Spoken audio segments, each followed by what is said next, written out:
ទស្សនៈអ្នកទាំងអស់គ្នាស្វាគមន៍មកកាន់ Channel អេដមីនសាជាថ្មីក្នុងរឿងព្រះអាទិត្យទើបរះហើយកុំភ្លេចជួយ Subscribe Channel អេដមីនម្នាក់មួយផងណាចូលមកដល់វគ្គថ្មីនេះបើកក្បាលមកក៏ឃើញមានជនជយងហ្នឹងនៅកន្លែងធ្វើការថ្មីតែម្ដងហើយគេកំពុងតែមមាញឹកជាមួយនឹងការងាររបស់គេរួចក៏មានមិត្តរួមការងាររបស់នាងហ្នឹងអាចមកនិយាយជាមួយនឹងនាងនិយាយថាជនជយងទឹកក្រោយនេះនឹងមានការបំពេញទស្សនកិច្ចការងារមែនអត់ពិតមែនហើយតាមពិតទៅជយងនៅធ្វើការកន្លែងចាស់នៅឡើយទេដោយកណ្ដាលលាឈប់របស់នាងហ្នឹងគេអត់បាននិយាយឲ្យទេហើយ President ហុងអ៊ីសុកហ្នឹងក៏បានកោះហៅនាងដើម្បីជួបនិយាយគ្នាហើយគាត់ក៏សួរថាហេតុអីបានជាជួយងចង់ឈប់អញ្ចឹងតើជួយងហ្នឹងអត់ពេញចិត្តនៅផ្នែករបស់នាងមែនហើយជួយងក៏បានឆ្លើយតបទៅគាត់វិញថាអត់ទេរួចហើយគាត់ហ្នឹងក៏សុំឲ្យជួយងហ្នឹងនៅបន្តធ្វើការងារទៀតព្រោះអីហ្នឹងហានយកគឺពិតជាត្រូវការមនុស្សដែលមានសមត្ថភាពដូចជា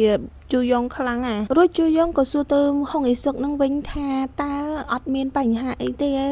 ដែលហុងអ៊ីសុកហ្នឹងទុកមនុស្សដែលនៅជាមួយនឹងហុងមីងយ៉ាងនៅចិត្តខ្លួនអញ្ចឹងហុងអ៊ីសុកហ្នឹងក៏និយាយថាខ្ញុំស្គាល់ពីចរិតរបស់មីងយ៉ាងច្បាស់ណាស់បើសិនជាគេត្រឡប់មកកូរ៉េវិញមនុស្សពីរនាក់ដែលគេនឹងមិនតាក់ទងមកទី1គឺខ្ញុំហើយទី2គឺជាអ្នកនាងជុនជយងខ្ញុំយល់ហើយនិយាយរួចហើយហុងអ៊ីសុកក៏គាត់បន្តនិយាយថាហើយកុំភ្លេចសួរសុខទុក្ខ Director វិនបញ្ជាមកខ្ញុំផងហើយនឹងឯងគឺជាហេតុផលដែលជយងនឹងត្រឡប់មកធ្វើការនៅហាន់យកវិញគិតពីរយៈពេលដែលជយងមកធ្វើការវិញហ្នឹងប្រហែលជា1ឆ្នាំកន្លះហើយបន្ទាប់ពីជយងបាននិយាយជាមួយនឹងក្រុមការងាររបស់នាងហើយនាងក៏ព្យាយាមបញ្ចប់ការងាររបស់នាងឲ្យហើយជយងគិតថាថ្ងៃហ្នឹងគឺជាថ្ងៃសុក្រអញ្ចឹងប៊ឺមជិនក៏ត្រឡប់មកវិញពីទស្សនកិច្ចការងាររបស់គេដែរហើយជយងក៏មិនបានដំណឹងពីប៊ឺមជិនដែររយៈពេល 3-4 ថ្ងៃហ្នឹងតាមពិតទៅគេទាំងពីរនាក់ហ្នឹងបានឆ្លោះប្រកែកគ្នាបន្ទាប់ពីការរបស់គេហើយរយៈពេលប្រហែលជា 3-4 ខែហ្នឹងហើយតាំងពីការហើយមកពួកគេទាំងពីរនាក់អត់ដែលលៀងមានពាក្យសម្ដីធ្ងន់មួយគ្នាទេហើយប៊ឺមជិនជយងស្ងាត់នៅគ្នាការតាំងពីកាលហើយនេះហើយគឺជាមូលហេតុដែលពួកគេហ្នឹងឆ្លោះគ្នាជយងហ្នឹងបានទៅស៊ើបអង្កេតករណីភ្ញៀវដែលមានបញ្ហាពីសេអ៊ូលហ្នឹងទៅដេជូពេលដែលទៅស៊ើបអង្កេតជយងហ្នឹងក៏រកឃើញករណី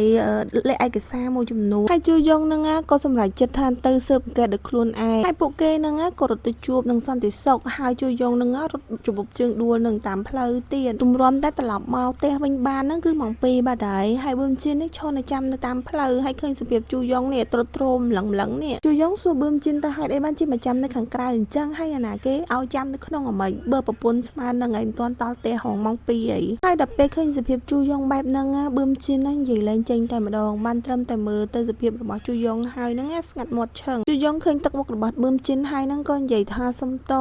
សដែលខ្ញុំមិនបានតាក់ទងទៅលោកគ្រប់ពេលដោយសារតែទូរស័ព្ទរបស់ខ្ញុំហ្នឹងអស់ថ្ម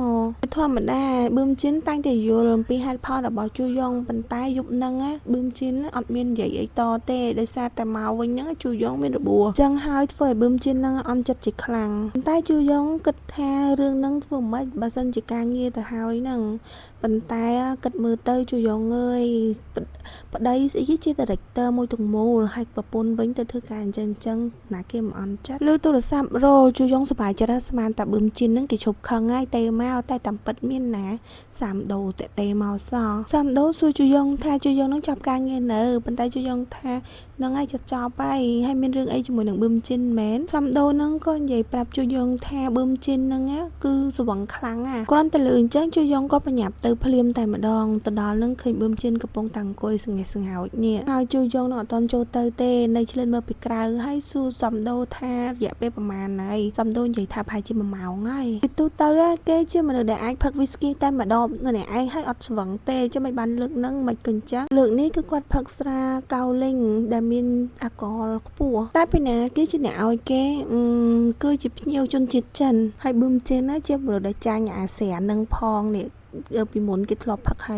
យជូយងក៏និយាយថាចាំខ្ញុំជូនគេទៅផ្ទះហើយជូយងហ្នឹងស្ទើរតែមិនជឿថាខ្លួននាងហ្នឹងអាចឃើញប៊ឺមជិនហ្នឹងស្វឹងអញ្ចឹងតែអ្វីដែលជូយងឆ្ងល់ហ្នឹងគឺឆ្ងល់តែហេតុអីបានជាប៊ឺមជិនហ្នឹងមករកម៉ាក់របស់នាងទៅវិញជូយងខំប្រឹងផ្ទៀងស្ដាប់មើលតែប៊ឺមជិនហ្នឹងនិយាយអីគេខ្លះប៊ឺមជិនកំពុងតែនិយាយទៅប្រាប់ម៉ាក់ជូយងថាជូយងអត់មានស្ដាប់ខ្ញុំទេម៉ាក់អើយជូយងគឺមិនដែលស្ដាប់ទេនាងមិនដែលស្ដាប់ពាក្យដែលខ្ញុំនិយាយទេសូម្បីតែមួយម៉ាត់ជូយងគ្រាន់តែឮហើយ នឹងក៏បន្ទុះសំណោចតែម្ដង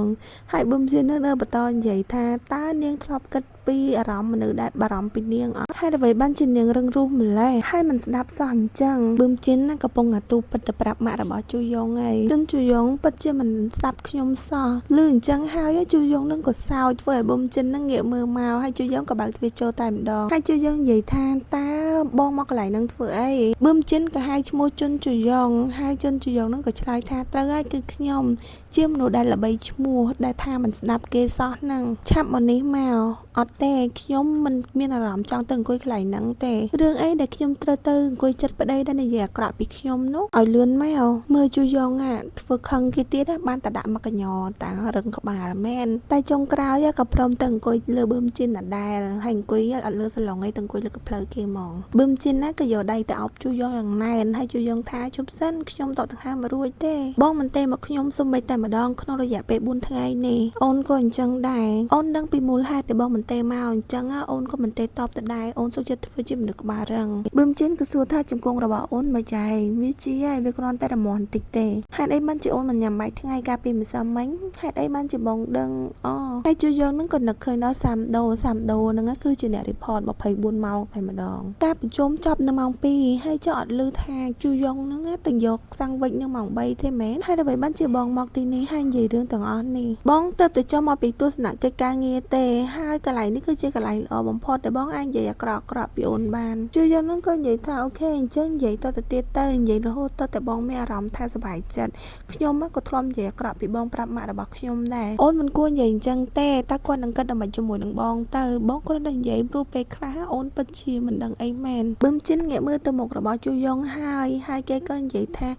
អើយនៅតែគួរឲ្យស្រឡាញ់គេក៏យកដៃទៅត្បិចថ្ពាល់របស់ជូយ៉ងដដែលអើយដឹងឆ្លោះគ្នាមកអីនេះប៊ឹមជិនក៏ទាញយកប្រអប់កាដូមួយចេញពីអាវក្រៅរបស់គេហើយគេនិយាយថាយកអាហ្នឹងទៅជូយ៉ងសួរថាអាហ្នឹងជាអីគេនឹងគឺជាកាដូជូយ៉ងបើកទៅក៏ឃើញតាគៀបសក់មួយហើយជូយ៉ងថាកុំប្រាប់ខ្ញុំថានេះគឺជារបស់ដែលខ្ញុំត្រូវពាក់ណាប៊ឹមជិនហ្នឹងក៏និយាយថាចាំហ្មងពាក់វាឲ្យចាំបន្តិចសិនប៊ឹមជិនអូយសក់របស់ខ្ញុំទាញចេញមកក្រៅហើយតើបងគៀបវាបានត្រឹមត្រូវអត់នឹងសក់របស់ខ្ញុំមកចេញមកក្រៅញ៉ៃគ្រប់កន្លែងទាំងអស់ប៊ឹមជិនស្វឹងហ្វាន់នីខ្លាំងមើលគេសើចដាក់ជូយ៉ងហើយគេនិយាយថាមើលទៅស្អាតខ្លាំងណាស់យន្តជូយ៉ងហូរចិត្តខ្លាំងហើយគិតថាស្អីស្វឹងម៉ាក់អីហ្នឹងហើយគេនិយាយមកបែបហ្នឹងខ្ញុំពិតជាមិនអាចខឹងគេបានពិតមែនវុនមិនជាបាននិយាយថាវាស្អាតជាមួយនឹងទឹកមុខបែបហ្នឹងអញ្ចឹងវាពិតជាស្អាតមែនហើយជូយ៉ងក៏និយាយថាតើបងចង់ឃើញអ្វីដែលស្អាតជាងហ្នឹងអត់ជូយ៉ងក៏អោនរកទៅហៅប៊ឹមជិនរួចប៊ឹមជិនហ្នឹងក៏ច្រានមុខរបស់ជូយ៉ងចេញហើយនិយាយថាកុំអីម៉ាក់កំពុងតែមើលមក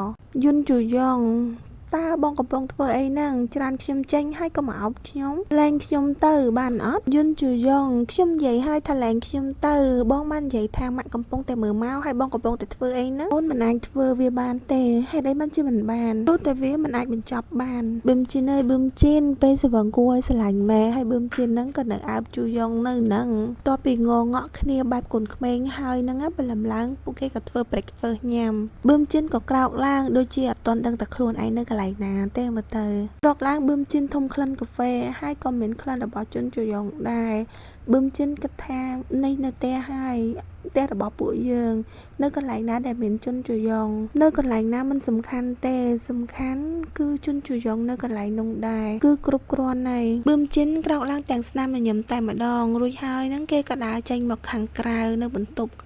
ចំណាអាហារហើយគេក៏សួរជូយ៉ងថាហេតុអីបានជាជូយ៉ងហ្នឹងងើបលឿនខ្លាំងម្ល៉េះជូយ៉ងក៏សួរទៅវិញថាតើបងពិតជាអត់ដឹងមែនទេជូយ៉ងហ្នឹងក៏លាត់ក៏អាវឡើងហើយនិយាយថាមើលមកនេះមកនេះគឺជាស្នាមខាំរបស់ប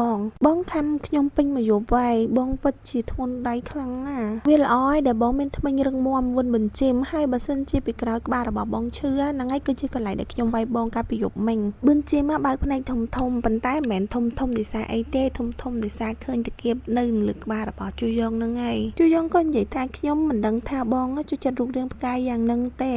វាកន្លងទៅ10ឆ្នាំហើយប៉ុន្តែបងនៅតែមិនផ្លាស់ប្ដូរសោះមើលទៅវាដូចជាមកគូអញ្ចឹងមិនថាអញ្ចឹងអីប៊ឹមជីនក៏ចាំថាហ្នឹងហើយគឺជារបស់ដែលគេហ្នឹងទិញឲ្យមនុស្សស្រីដំបងគេគាត់ក៏សួរទៅជុនជូយ៉ងថាហេតុអីបានជាជូយ៉ងនៅមានវាទៀតតាមពិតទៅពេលដែលបងបាត់ខ្លួនខ្ញុំបានដើររកទាំងអស់ក្រែងលោបងមានទុកកដាស់អីប៉ុន្តែគ្មានទេហើយខ្ញុំឃើញមានតែកញ្ចប់ នឹងទេនៅកន្លែងមីនឹងដំបងខ្ញុំអត់ហ៊ានប្រើវាទេព្រោះខ្ញុំគិតថាវាមិនមែនជារបស់បងប៉ុន្តែនៅពេលម្សិលមិញបងទិញតាគៀបឲ្យខ្ញុំក៏ប្រកាសថានេះគឺជាតាគៀបរបស់បងដែលទិញឲ្យខ្ញុំពេលដែលលើជូយ៉ងនិយាយអញ្ចឹងហើយប៊ឺមជិនក៏នឹកសម័យដល់ការពីនៅផ្ទះនោះផ្ទះដែលគេបោះបង់ចោលនឹងហើយគ្រប់យ៉ាងដែលគេគិតឃើញមកហ្នឹងវាដូចជាមកនៅនឹងភ្នែករបស់គេតែម្ដងហើយគ្រប់យ៉ាងរបស់ជន់ជូយ៉ងប៊ឺមជិនមើលទៅដូចជាអ្វីគ្រប់យ៉ាងហ្នឹងគឺធ្វើដើម្បីសម្រាប់តែប៊ឺមជិនអញ្ចឹងហើយហ្នឹងហើយគឺជាអ្វីដែលប៊ឺមជិនមិនអាចអត់ស្រឡាញ់ជូយ៉ងបានប៊ឺមជិនញញឹមតែម្នាក់ឯងហើយក៏ហៅជន់ជូយ៉ងហើយប៊ឺមជិនដើរមកជូយ៉ងក៏និយាយថាមានបញ្ហាអីជាមួយនឹងផ្នែករបស់បងកុំមកចិត្តខ្ញុំវាថ្ងៃអីតើបងមិនឃ្លានទេអីតើបងត្រូវការស៊ុបដើម្បីបន្សាបស្រវឹងអត់ឥឡូវហ្នឹងគឺអូនជាអ្វីដែលបងឃ្លានបងកុំផឹកស្រាខាន់ឡុងម្ដងទេដោយសារបងស្រវឹងទៅពិតជាចម្លែកខ្លាំងណាស់ខ្ញុំឃ្លានខ្លាំងណាស់ឥឡូវហ្នឹងខ្ញុំអត់បានញ៉ាំនំប៉័ងសូម្បីតែមួយចំណិតតើអូនឃ្លានដល់ថ្នាក់មិនអាចទ្រាំបានមែនណាជន់ជូយ៉ងដល់ពេលប៊ឹមជិននិយាយអញ្ចឹងជូយ៉ងក៏ហ៊ានតដែរហើយមើលសកម្មភាពគេអ្នកគេធ្វើអីគេអេដមានអត់បកកន្លែងហ្នឹងឯណាមើលខ្លួនឯងទៅខ្ញុំចិនក៏និយាយថាបងពិតជានឹកអូនខ្លាំងណាស់ក្នុងរយៈពេល4ថ្ងៃកន្លងផុតទៅនេះអូនដឹងប៉ុន្តែបងគួរតែគិតម្ដងទៀតនៅចំណូលចិត្តការរើសតាគៀបគៀបសក់របស់បងជឿយ៉ងនិយាយមិនតន់ចប់ទេប៊ឹមចិនក៏បិទមាត់ជឿយ៉ងតែម្ដងហើយជឿយ៉ងហ្នឹងក៏ណាស់ដែរណែមើលនៅយកជើងធ្វើអីហ្នឹងហើយអ្នកទាំងពីរក៏រស់នៅដោយសប្បាយរីករាយតទៅទៀតទៅរឿងនេះចប់ដល់ត្រឹមហ្នឹងឯណាអ្នកទាំងអស់គ្នាអរគុណច្រើនសម្រាប់ការរងចាំទស្សនាជូនពរសំណាងល្អសុខភាពល្អទាំងអស់គ្នាបាយបាយ